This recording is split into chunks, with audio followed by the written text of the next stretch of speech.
Hi there, and thank you for joining us on AVM Alliance, a pediatric podcast for families and friends whose lives have been affected by traumatic brain injury, rare disease, brain disorders, or stroke. The purpose of this podcast is to focus on the kid side of brain injury with honest talk, news, information, and discussion for our community.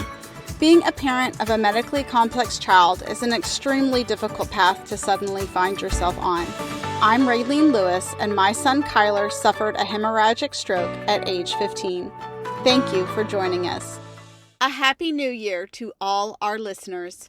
As we begin 2024, we are overwhelmed with gratitude for each and every one of you who have been a part of our AVM Alliance family this past year. Your support, generosity, and kindness have helped us create a pediatric AVM, aneurysm, and stroke community here for each other. Thank you so much for your incredible support, and here's to a year filled with even more relationships and victories in 2024. Stroke has no age limit. And if you would like more information on brain AVMs, AVM Alliance, an official 501c3 nonprofit, now has its own website, www.avmalliance.org, and on it you will find lots of information as well as personal stories. Also, we wanted to let our listeners know that there are several studies looking for participants right now. For children who had a stroke when they were born, there is the iAquire, used to treat 8 to 36-month-old children.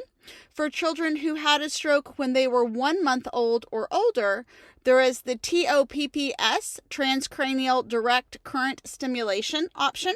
It uses a form of stimulation in conjunction with conventional occupational therapy for arm weakness. And finally, there is a vein of Galen malformation genetics research study. Parents whose child has received a VOGM diagnosis and wish to participate are provided a special Q-tip to swab their cheek and the cheek of their child.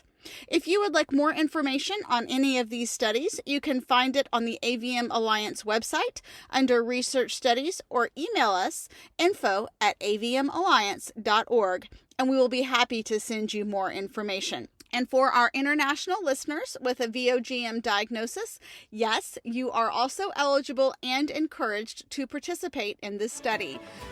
Today, I'm excited to introduce our listeners to Ami Waggoner, who has graciously come on to tell us the story of her medically complex child, Luke, and Kathy Derr, founder and director of Family Engagement for the absolutely fabulous organization everyone should know about, A Kid Again.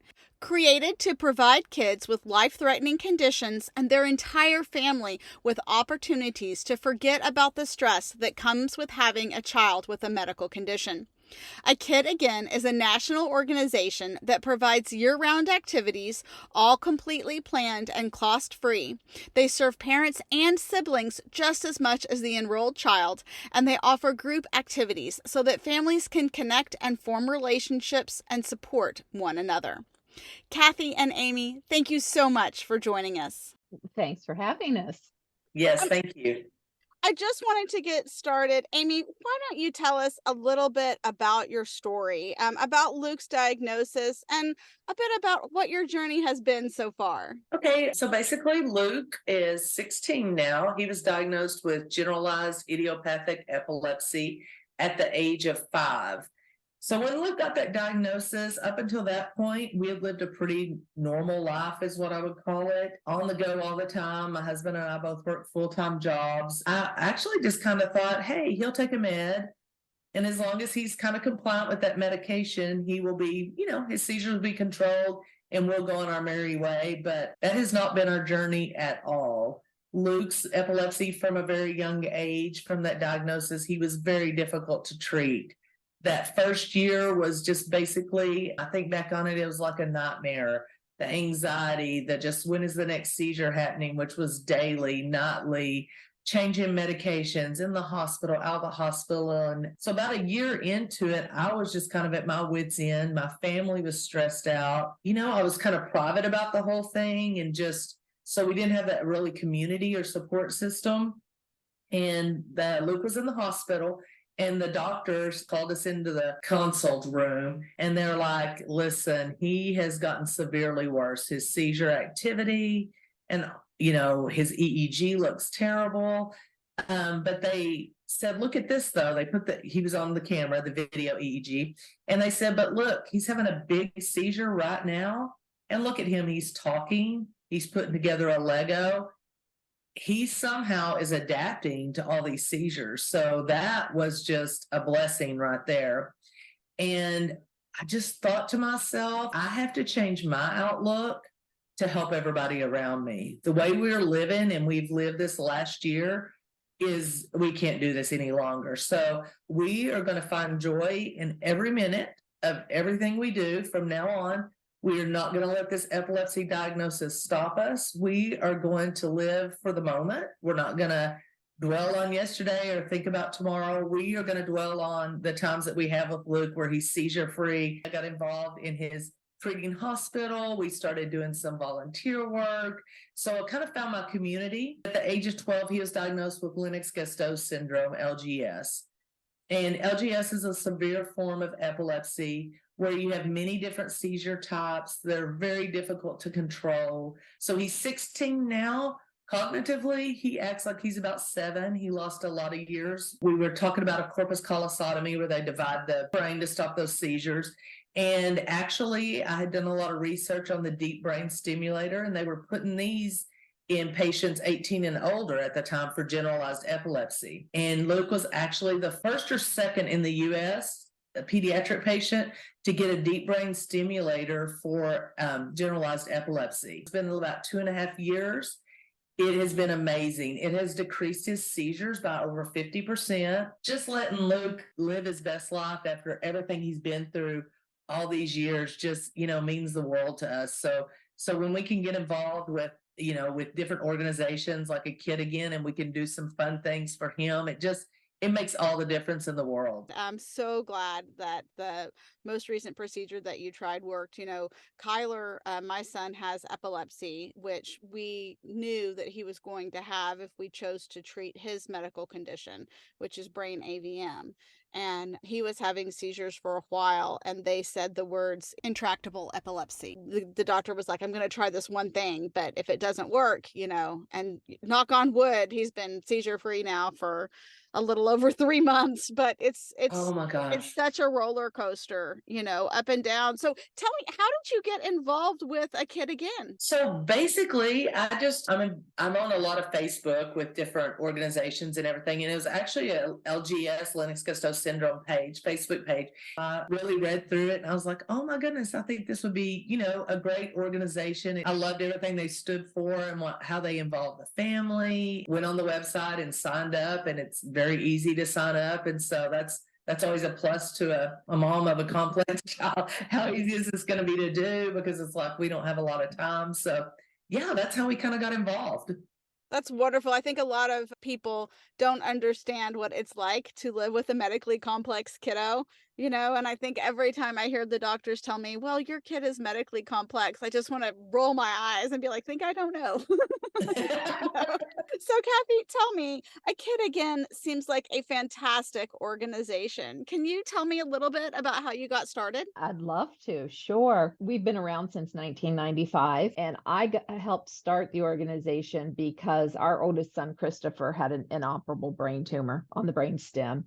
And while we were going through what you guys are going through, realized how blessed we were to be surrounded by so much love and support. Christopher passed away, unfortunately. From having gone through the experience, I realized I needed to do something to help other families. Started A Kid Again, and off we went. We started here in Columbus, Ohio, with our first adventure. And for those that don't know, adventures is what we call our events that we do for the families.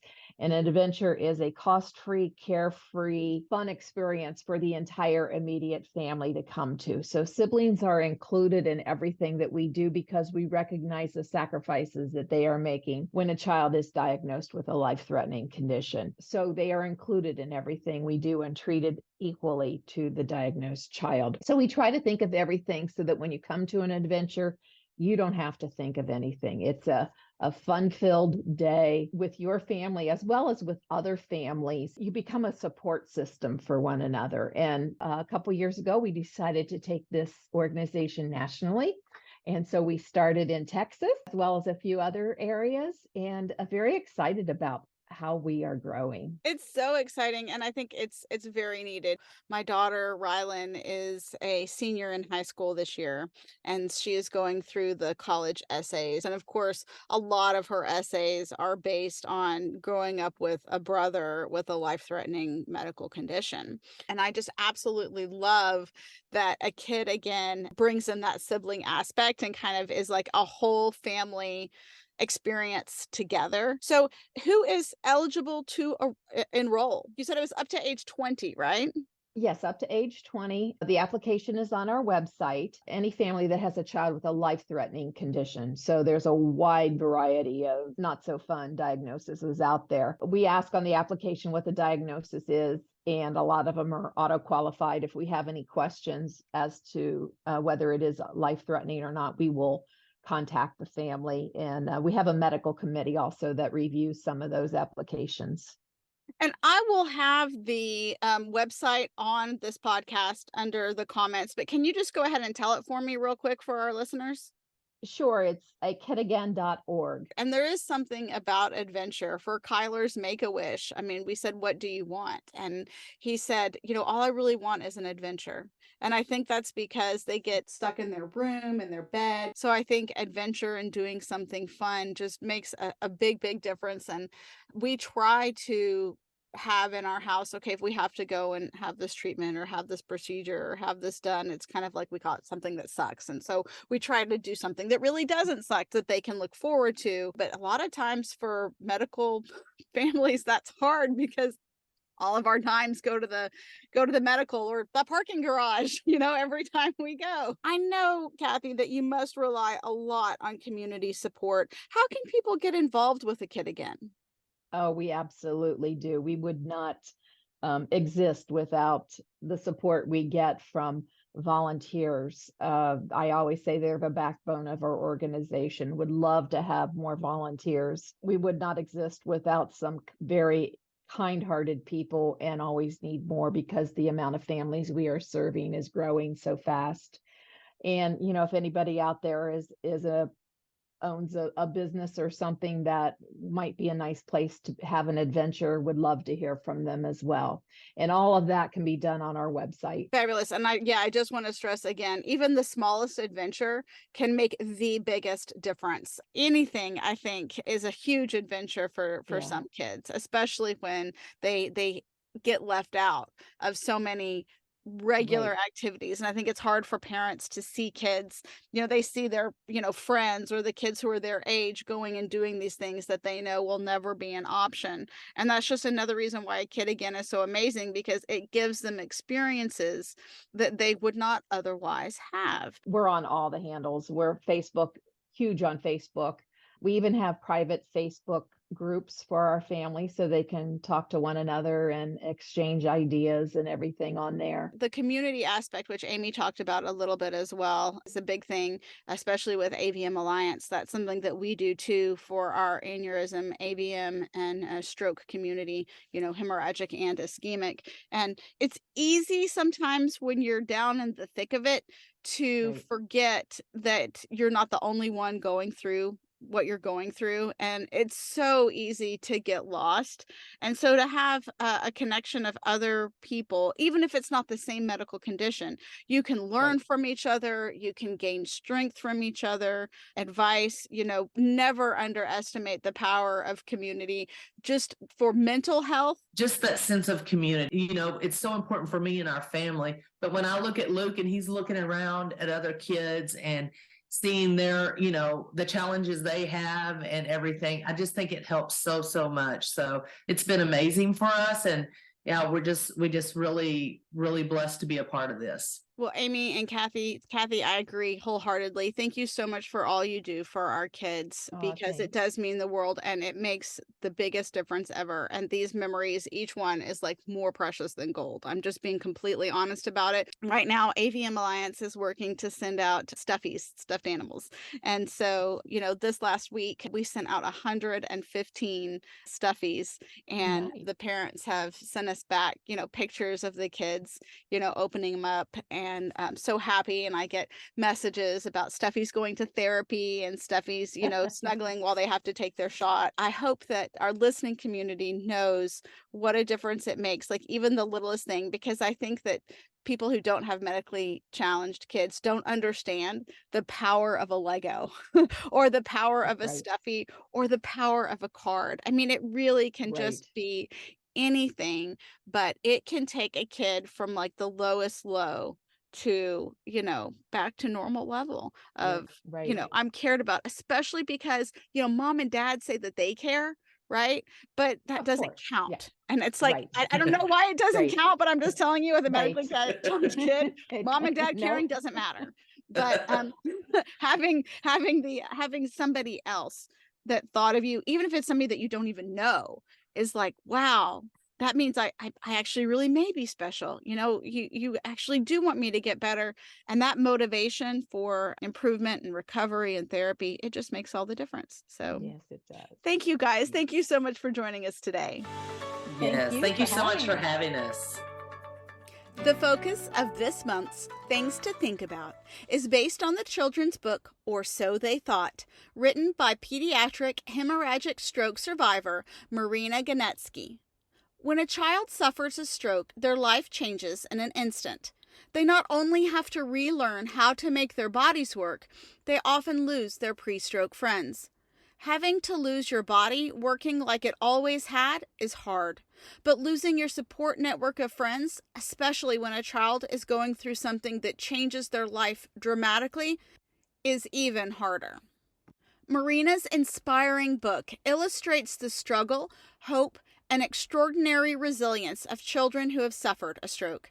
She reminds us what it is like for a child who has suffered a life-altering medical illness, and her book reminds children to show love for their friends, stressing the need for inclusivity. We all need each other. Thank you, Marina, for reminding us of this valuable life lesson. And as always, if you have questions, have a topic you would like to hear about, don't be shy. Share it in the comments and let us know. And if you liked what you heard today, please go online and rate this podcast. Remember, you're never walking this journey alone. Take care, y'all.